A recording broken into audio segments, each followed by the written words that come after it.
Next on End of the Day Beer Review, we're going to be looking at Soft and Toasty Brown Ale. This is by Newburgh Brewing Company, and it says that it is brewed with heart, and it also says that it is 4.2% ABV. Let's go check it out.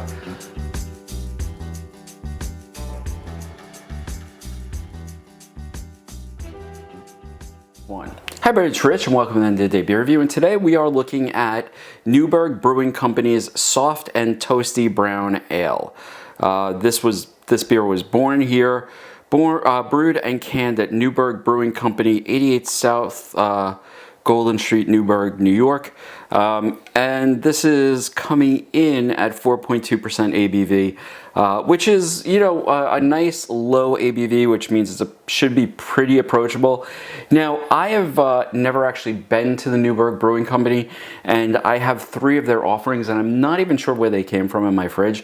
I have seen the Newburgh Brewing Company because we've driven past it on my way to some property that we have upstate, but it's not been one of the brewing companies that I've tried in any real way.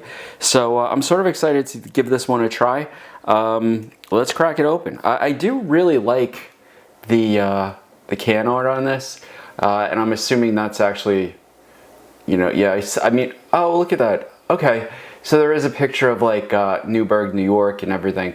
It's actually a really, really busy sort of label, which I sort of dig. All right, I'm using my Stout glass. Let's crack this open, which actually, you know what? I'm not gonna use my Stout glass. I'm gonna use my Big Sur glass. All right, so let's give it a pour. And yeah, this pour is a nice sort of mild brown color. Yeah,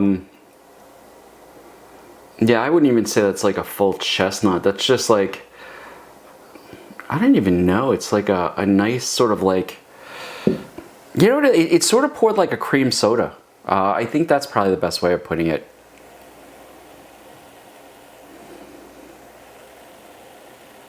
Now I'm getting some roastiness off of this. What else? Maybe a little bit of malt.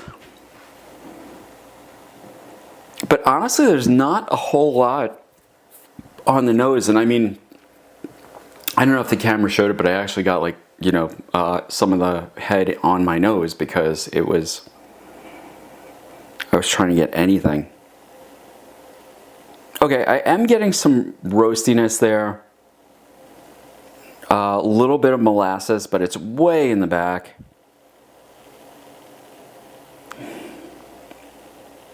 And that's pretty much it. Like, I mean, nice. It's a nice head. It's just not really, not head. It's a nice nose, but it's not really super pronounced. It does seem very carbonated because the carbonation in this is coming off almost like it would off of a soda. So let's give it a taste.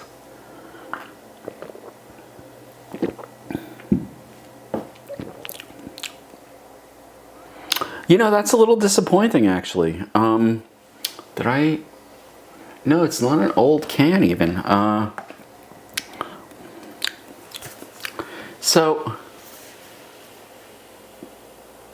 No, this is well within freshness time. So, yeah, it was canned this year. So, it's a little lacking in flavor. There's flavor there.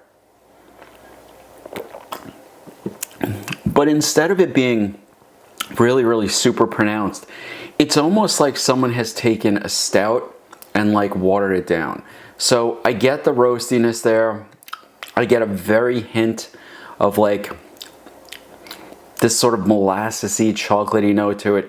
But I mean, it is a hint of flavor. There's almost nothing there.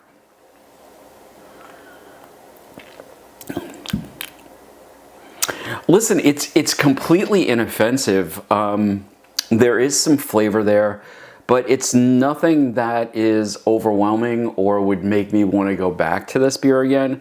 In fact, if anything, it seems really muted. I think I would go with something else more flavorful. I quite frankly, like, I've had a Newcastle, which is, in my opinion, a macro that had, you know, again, in my opinion, for some people, this might be their absolute jam. I just don't think that this has the flavor profile I'm looking for. So would I buy the, maybe that's what they mean by soft and toasty. Maybe this is the intention, that they've dialed back the flavor to make it more approachable. It might be. If that's the case, then the beer is doing exactly what it's aimed to do. But I have to be honest, if it's supposed to just be a straight brown ale, I'm just not getting that much flavor from it.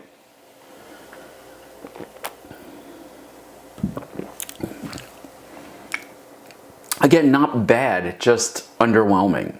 So would I buy Newburgh Brewing Company's, what is it called again?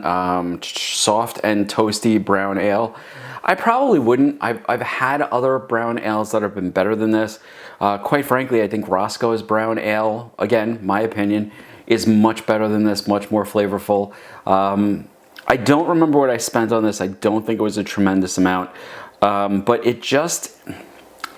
yeah, it fell short of what I was looking for. So will I buy this one again? Probably not. Am I going to finish this one? Probably not. But again, if you're someone who's looking for more muted flavors, if you're looking for something that is, not going to be overly offensive, maybe you're looking to introduce somebody to this stuff, this might be the beer to do that with. For me, it's just not the beer I'm looking for. Anyway, folks, I hope you enjoyed the review. If you did, please hit that like button, subscribe. If you've had this, maybe I got a bum can, tell me about that. And I will see you all next time on End of the Day Beer Review. I think this one's going down the drain, gotta be honest. I don't see myself finishing it.